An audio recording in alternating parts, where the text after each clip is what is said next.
बगल में ही 25 किलोमीटर की दूरी पर भगवान महादेव विराजमान है। अच्छा, बाकी सब हैं देव, शंकर जी हैं।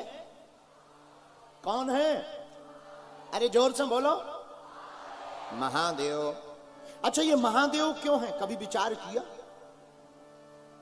क्यों है? बताओ। ये देवों के भी, इसलिए इनका नाम। लेकिन महादेव भी ऐसे साधारण नहीं बन गए। महादेव बनने के लिए भी देवताओं के काम के लिए जहर पीना पड़ता है, तब कोई महादेव बन पाता है। समुद्र का मंथन हुआ, समुद्र मंथन, और जैसे ही मंथन हुआ देवताओं की पार्टी में निकला जहर, पॉइजन, नीला, भयंकर, हलाहल। तो कहा किसी ने कि भाई जहर निकला, कौन पिएगा? अगर नहीं पिएंगे तो ये जला डालेगा। ब्रह्मा जी से कहा तुम्हारा बुढ़ापा आ गया, ओल्ड मैन हो, पी लो। ब्रह्मा जी बोले अगर हमने पी लिया तो फैक्ट्री बंद हो जाएगी मानव बनने की, क्या किया जाए? ब्रह्मा जी बोले हमें मत पिला भैया, हमें नहीं पिला, हम दाढ़ी जरूर सफेद हो गई पर पीना नहीं। कुछ देवता बोले पी लो, क्या काम के हो, बूढ़े हो, पी लो। ब्रह्मा जी बोले भैया हमें ना पिला, औरों को पिला, औरों। विष्णु भगवान से कहा आप पी लो। विष्णु भगवान बोले इधर तो लक्ष्मी जी नहीं मिली, अब हम क्यों पी ले हैं, किसी और को पिलाओ। कहा किसको पिलाया जाए? सबकी नजर एक ही देवता पर गई, हर हर महादेव शंभो, काशी विश्वनाथ शंभो।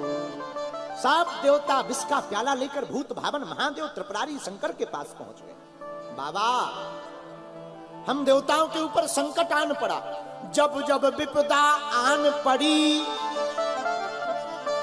तब तब शंकर हुए सहाय। जब जब देवताओं पर विपदा पड़ी, भगवान शंकर त्रिमूर्ति स्वरूप, त्रिनेत्रा स्वरूप, भूत भविष्य वर्तमान के ज्ञाता, जिनके मस्तक पर त्रिपुंड है, भाल में चंद्रमा है, कर्पूर गौरम करुणावतारम, संसार सारम भुजगेंद्र हारम। आहा, स्वरूप भी कैसा, एकदम धवल श्वेत कर्पूर की भांति स्वरूप जिन महादेव का। और कंठ में क्या, आहा हा, धन्य है महादेव।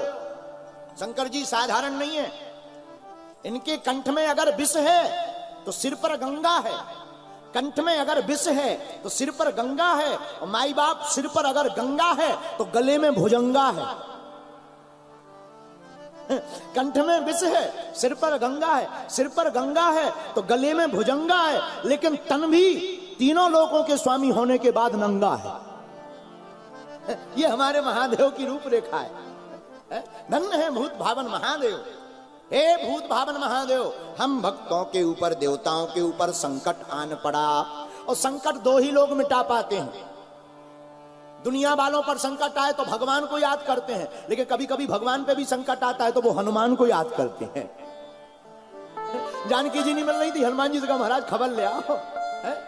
तो दुनिया वालों पर संकट आता है, वो उसे भगवान मिटाते, पर भगवान पर संकट आता है उसे हनुमान मिटाते हैं। अब देवताओं पर संकट आ गया तो महादेव मिटाएंगे, और महादेव ही शंकर हैं, हरते भय हनुमान। शंकर सुमन केसरी नंदन, तेज प्रताप महाजग। हे भोले बाबा, जहर निकला, जहर पॉइजन। शंकर जी बोले तो हम क्या करें, पी लो। शंकर जी बोले हम ही मिले थे, बूढ़े बूढ़े महात्मा बैठे, ब्रह्मा जी दाढ़ी सफेद हो गई, इन्हें पिला दो, अगर टपक भी जाएंगे तो क्या दिक्कत है, अगर मान लो राम नाम सत्य भी हो गया तो क्या दिक्कत है। ब्रह्मा जी बोले महाराज हमें नहीं पीना। अच्छा, आपको नहीं पीना, और कोई देवता तैयार? नहीं नहीं, ठीक है, जब कोई तैयार नहीं लाओ। धन्य है भूत भावन राम। राम कह करके विष को धारण किया। कैसे? राम में दो अक्षर हैं, रा कहते ही मुंह खुल जाता, रा। पूरा विष लिया, कटोरा सहित पी लिया, क्षमा कीजिए, कटोरा का पूरा विष पी लिया। जब कटोरा का पूरा विष पात्र का पी लिया, अब सोचा कि विष तो हमने पी लिया, मां कह के मुंह बंद कर लिया, राम। लेकिन विचार किया बिल्कुल पी जाए, तो सोचा अगर पिएंगे तो हृदय में हमारे राम जी बैठे हैं, वो जल जाएंगे, जलन होगी, हमारे प्रभु को दुख ना होगा। और अगर उगलते हैं तो देवता जल जाएंगे, मुंह से निकालते हैं तो देवता जल जाएंगे, हृदय में ले जाते हैं, पेट में ले जाते हैं तो राम जी जल जाएंगे। क्या किया जाए? धन्य है महादेव, इसीलिए तो इन्हें देव नहीं महादेव कहा जाता। भगवान शंकर ने ना मुंह से बाहर निकाला, ना पेट में ले गए, बीच का बीच कंठ में धारण कर लिया, नाम नीलकंठेश्वर महादेव पड़ गया। आहा, ऐसे महादेव ही द्वादश ज्योतिर्लिंगों के रूप में, साक्षात स्वरूप में भगवान सर्वत्र विद्यमान है। कहीं विश्वनाथ के रूप में, तो कहीं केदारनाथ के रूप में, तो कहीं रामेश्वरम के रूप में, तो कहीं घृणेश्वर नाथ के रूप में।